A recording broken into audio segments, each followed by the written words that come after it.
Zelizer Radio 96.1 FM for 15 minutes of blazing hot conversations featuring Robert Williams and Timothy Martin. They'll be discussing the latest fire updates, trends, and topics that matter to you. Don't miss out on the heat. Fire Talk every Tuesday at 9:30 a.m. on Zelizer Radio 96.1 FM.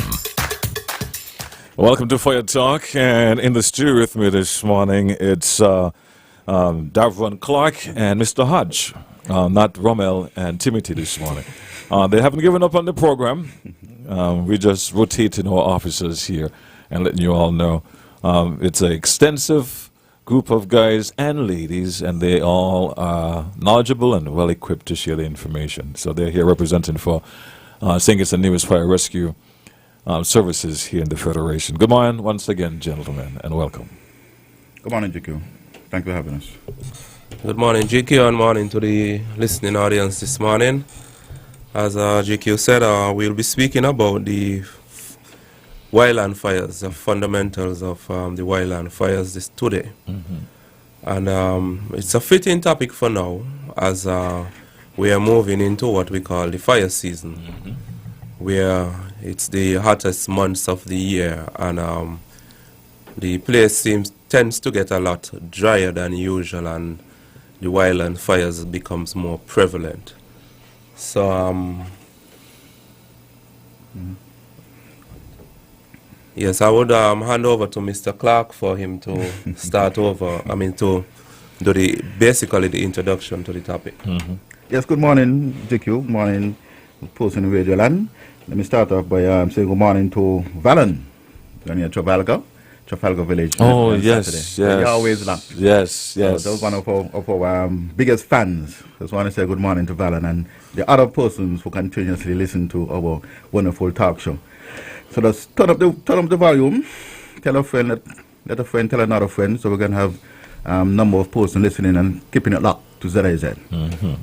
We basically, as I said, the fundamental principles of wildland fires. It is needed because that's what we are mostly responding to, both St. Kitts and Nevis. Sadly, after coming on the radio show for several years, months, weeks, persons still seeing on a daily basis fires, wildland fires.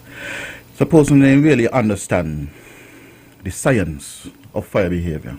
So we are here today, maybe next week if we continue, to educate the general public about not just firefighting, but how it behaves, how it starts, who are responsible, how we can prevent it, and how we can reduce these fires. Okay? So wildland fires, they are unplanned, uncontrolled, and unpredictable. Fires are unpredictable in areas where we have combustible vegetation. That means grass, a lot of grass. Okay, so basically that's what we're going to. That's what we're going to be discussing. We have how they ignite, how we control them. We're going to dive into how weather plays a positive and a negative role towards the development of fire. We're going to deal with the topography, the layering of lands, and these kind of things. So we can't just run straight into the discussion. You're going to start, or Mr. Hodge is going to start? You have any questions you need to jump to us? Well, as it relates to question, one of the key factors for me that I have on my agenda to ask this morning, so I'll push this up to the top, is what are the key factors influencing the start or the ignition of wildland fires? Fuels. Okay. In general, fuels will ignite more rapidly during times when you have high temperatures, okay, rather than those in low temperatures. Like say we have a hot day. The heat, the earth now is being heated, and we have the sun blazing on the earth, and here we have persons lighting fires. So the heat will contribute to the spread of the fire. Okay, so other factors, we will also look at the humidity of the land, because based on the vegetation, let's say they are green, they are full of moisture. So the humidity now will try its best to dry out the moisture out of these vegetation, making them more easily and susceptible to light, and easily have a heat transfer of fire. So these are basically some of the fundamental principles and factors as it relates to how the temperatures and the key factors influencing fires. We have to look at the size. Hold on, before you go to the size, as you made mention of the greens and the moisture, are you talking about that a fire can be started naturally without human factor being involved? Yes, GQ. We have something what we call I just had it here. Yes, it can, but it's very weird. And some persons have said that they're just sitting down and they're landing and looking, gazing away, and they just see fire just start to burn. You know, when we used to be in science in school, they had a magnifying glass, and they put it close to an object with the heat rays, and it started to burn. Some person have the opinion that do happen, because if the land is so hot, and we have whatever backhoes or whatever, I mean, anything that are in these cane fields, all it needs is heat from the sun, fuel, that is the grass, the vegetation, and the oxygen around us, the wind, to start the fire. Okay. Okay? So, yes, it does. So, we have the natural and we have the human aspect of all of this here. So, yes, it can. Okay. All right. You're going to talk about the size. Yes, the size of the fuel. We have something we call fuel moisture content. Basically, what that is saying, if the grass is green, there's a lot of moisture. The vegetation is green, that means it's full of moisture. And if it is dry, you know, there's less moisture. So in an event of a fire, which one you expect to burn faster? The one with the green, with a lot of moisture and water, or the dry one with less moisture and none at all? The answer is the dry. Right. The most obvious. The most obvious. Okay? So as heat spreads, most persons may feel as though fire is what really burning these fuels. Right. Okay? But once the fire is burning, heat is given off ahead of the fire. So we have the heat drying out the moisture before the fire arrives. So when the fire reaches closely to the vegetation, easy burning, because the moisture has already been decreased. Right. Oh, so the spread of fire can continue then. Exactly. Okay. So that's the science of it. Okay. So that's basically some of the factors that influence humans. As I say, humans do cause these ignitions because we just light some garbage and just leave it unattended. And that is also one person wants to know how come I just light the fire in my yard, but it spreads. How come? It because we did not create a fire break. We did not starve the fire. You cannot put garbage on an empty plot of land with low dry vegetation, leave it and turn off. It's going to spread because the low vegetation, those are fuel. And the heat is going to get to the fuel, you have the oxygen, it's going to spread from one area to the next. You made mention of fire break. Can you explain what that is? But before you do that, I just want to let the callers who are trying to get in know that we are not taking calls at the moment. We will, however, be opening the lines in just a bit. I want to make sure that the topic at hand is explained properly, so before we take any calls. Okay. So you made mention of a fire break. What is that exactly? A fire break is a distance away from your perimeter.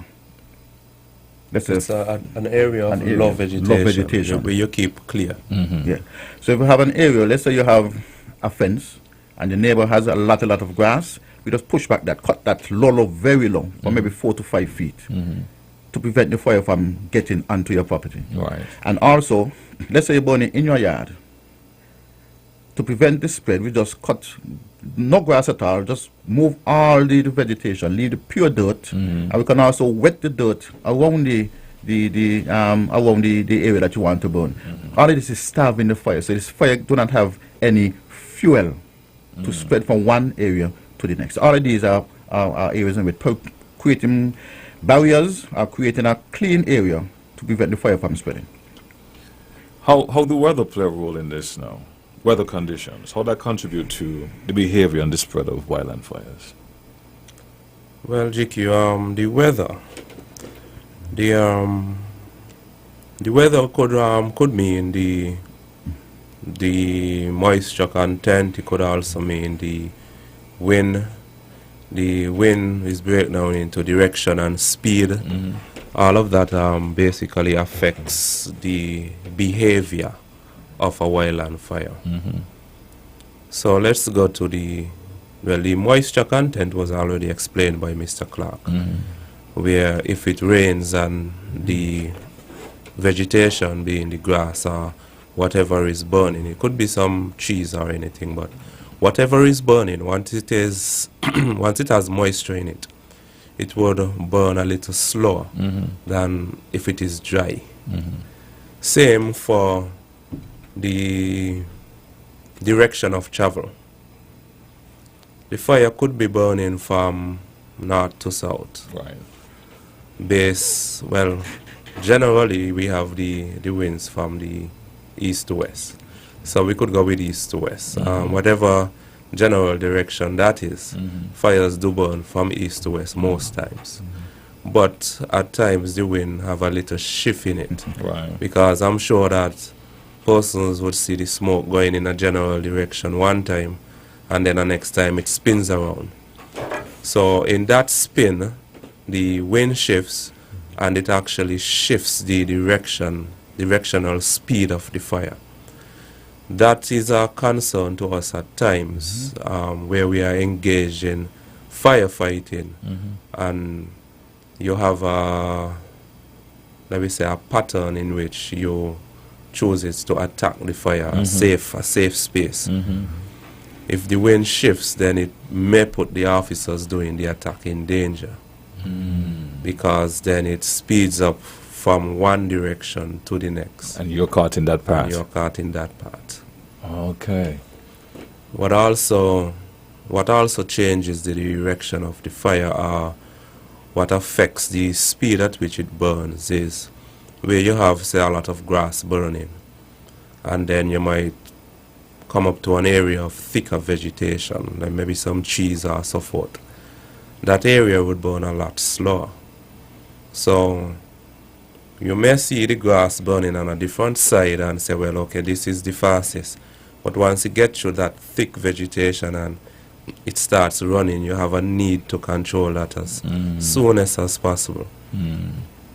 So there are a lot of things you have to take into consideration while dealing with these wildland fires.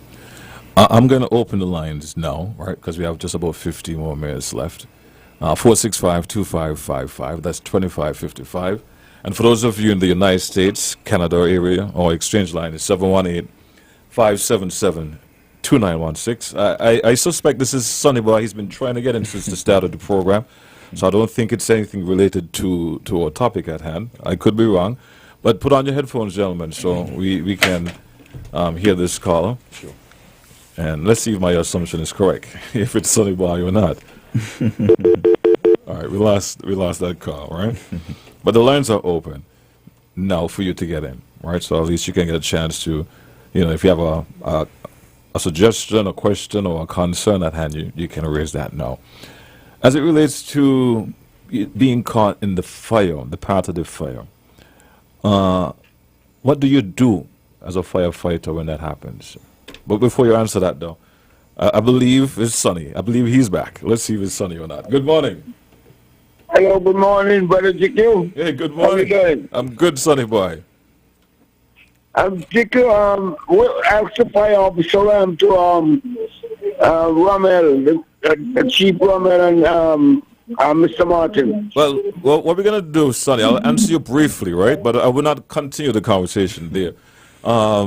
We announced at the start of the year, Rommel and Timothy were in studio at the start of the year, and they handed off the program personally to the gentleman that you're seeing here, which is Davron and Mr. Clark, pardon me, and Mr. Hodge. Those are the gentlemen that are in the studio. They were handed off personally by Mr. Williams and Mr. Martin. But thank you for your concern. But I won't continue the conversation anymore because we're not here this morning to talk about personal issues, but we do understand your concern. Today we're going to be looking at wildland fires, the principles behind it, the fundamentals behind it. And if you have any questions or concerns, you can call in and we'll address those as well. Now, I was asking you, in a case where a firefighter is caught in the path of the fire, what are some of the practices, safety practices you have in mind for that situation when it happens, to teach your firefighters? Well, one of the safe practices to, well, a firefighter must be fit. If the fire is coming straight to him or her, he should be able to run himself out of it. But otherwise to that, if the vegetation is not that high and it permits, is to run straight through and get to the burnt area. The only Run through the fire. straight through it and get into the burnt area. What that helps, it takes away the flame from you. Because the flames would be coming straight to you in the unburnt. But if you go into the burnt area, then one of the only things you have to worry about is the heat of the ground which has just been burnt. Oh, right. But right. you're more safe inside of there other than in front of the fire. Isn't that like a vacuum area as well, where the oxygen is no longer around in that area? Or Not really. It's mostly breathable. okay. Because one of the techniques we use to attack those wildland fires is make a break through the actual fire and then go up on the sides of it from the inside. Because the area is burnt Oh, already, really? and you out it from the inside of the burnt area. Techniques. Let's talk more about that. Techniques and best practices for I see that one there touch you, Mr. Clark. Yeah, I'm that one raised a question mark in my head, you know. Let's talk a bit more about techniques and best practices in dealing with wildland fire. So you made mention of two, one in true safety, the other one is to, control the fire. What are some other techniques you can share? Stream patterns. Well, yes, the pattern of the streams, and believe it or not, the wildland fires, if the vegetation isn't that thick, it doesn't take as much water to out it. Once you get to an area, the area which is burning and maybe just about 2 feet in wet, then the fire basically it goes down. So one of the technique we use, another technique we use to attack wildland fires is attacking from what we call the flanks. That's either sides of the fire. You attack it from the side and you move forward with it according until you reach up to what we call the head of the fire. That should be the fastest burning area. And once we control it, cuts it off, that's about it. Where it becomes a problem for us as fire officers is when the wind is high. Because sometimes the fire moves so fast. We may lay out a length of hose, which is anywhere between 75 to 100 feet. And in a matter of a minute or two, if you get that fully out and get up to the length of it, you're done calling for a next 1 or 2. And sometimes the fire do get away from you still based on the... Hold on a second. When you say 1 or 2 fire trucks or more? No, 1 or hose? 2 lengths of hose. Oh, okay. Yes, you have to get them out, get them laid, because remember you are on the side of the fire trying to... It's like you and the fire have a race going. And you're trying to beat it with the water going down. Okay. Well, you're setting up to get the water in front so you could out the fire from being in front. No, you're out in the sides according to get up to the front of it. Oh. So you start with one length, get that out, call for next, disconnect, reconnect, going forward. And sometimes depending on the width of the fire, you might very well lose the fight. And the wind speed, in that case, it plays a lot on it. Talk about losing the fight with the weather behavior. What about with water? I mean, I understand that the appliance use water really fast. Do you use that as your last resort and try the other techniques first to get the fire under control? Well, no, water is our first resort for wildland fires to get it down, but there are times where we actually do not out the fires. If you know, sometimes they have the little tractor parts them. If it's a one field burning, you leave it, let it burn out to the end. If there is no lamppost or anything in danger, once it burns out and the fire break is good, it stops when it reaches the end. So you stay and monitor that. You just stay, you monitor it, other than using up the water resource. And how that helps us is, even though we are there and we are monitoring what is going on, if we got a next call, then we are able to respond readily to it, because we don't have any lines out and the truck is still full of water. What we do have to watch when it comes to a monitoring like that is if the wind is that high. We have what we call the crown fuels, the fuels in the air, where you see the thing them lighting off, the embers. Okay. They're going over. Sometimes they may drop in a nearby field beyond the break. And if once you see smoke start coming up from through there, we rush into that one, because that's a whole next field again we would lose if they. Right. So I get it now. That's So the purpose for the monitoring. right. So if you see any potential fire that can be started, you out that We out limit. that one, but the field that is burning, we just Monitor. monitor it. Okay. All right. So you're on high alert then. Oh my goodness. All right. So those are a few techniques and best practices. Back to best practices in terms of safety, 'cause that's my number one concern. Yeah. You're going to say something, sorry? Well, another practice we use is tree branches, break them off, go to the head, and start to beat fire. Mr. Beatfather, like fan it out? Well, if you find it, we're going to blaze it up. Yeah, we're going to. Yeah, you could say out it. Using the branches, that beat it until it's out. But the flip side in that, as soon as they hit it, smoke and ashes in your face. Yeah. So there's a technique. Oh, okay. Based on the wind direction, you don't go in front. If the wind is blowing from east to west, you do not stand up in westerly direction. You got to go behind. But behind sometimes might be the fires, as Mr. Had said. You just have to go to the side, get a nice long branch and just beat it. Sometimes we have gears that we put in our face, goggles, and just beat out the fire. Easy.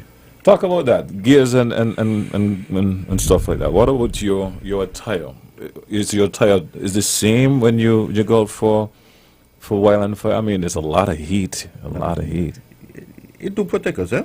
And when we do sweat in those bunker gears, it also tends to keep us cool on the inside. Okay. For perspiration, our sweat going to keep us cool. But yes, we do have them. I mean, thick, solid boots, steel tips boots, our thick pants, maybe 2 double layer pants for protection. We have a helmet. We have a hoodie that we just put over our face, and a long jacket. We go in and we, for safety reasons, just go in and we just put out that fire, and we just bang out anything that we need to do to prevent the fire from spreading. Do you take breaks? You have to take break in that kind of condition, man. We do. Cause now that we don't have any sugar cane, we used to, when we tired, we just break some cane and start to eat them on the spot. But now we have an active welfare association. Okay. When we do have large fires, we cannot move. We will go and purchase some lunch and give us some waters. And we have persons in the public, they do come and render some assistance, give us some water. Yeah, I know you need to get the fire under control, but boy, you gotta look after your health too. Yes. So I'm glad that is considered. Yes. Gentlemen, we just have about 3 more minutes to go before we wrap up the program. Anything else you would like to touch? We touched base on the human element. I want to go back there if you don't have anything in mind to close. We touched base in terms of the human element playing a role in starting or igniting the fires. But what would you like from the public? And I know this is a concern for you over the years now in terms of getting that out to the people to understand why they shouldn't start these fires. As basically, GQ, thanks. Fire is dangerous, ignorant, once we have the oxygen, or we have the fuel and the heat, anything whatsoever can happen, and it can be detrimental to person's lives and property, the community, and our federation. So we still, each and every day, continue on a daily basis on these radio talk shows and in persons, please to stop lighting garbage or bush or trash on your compound.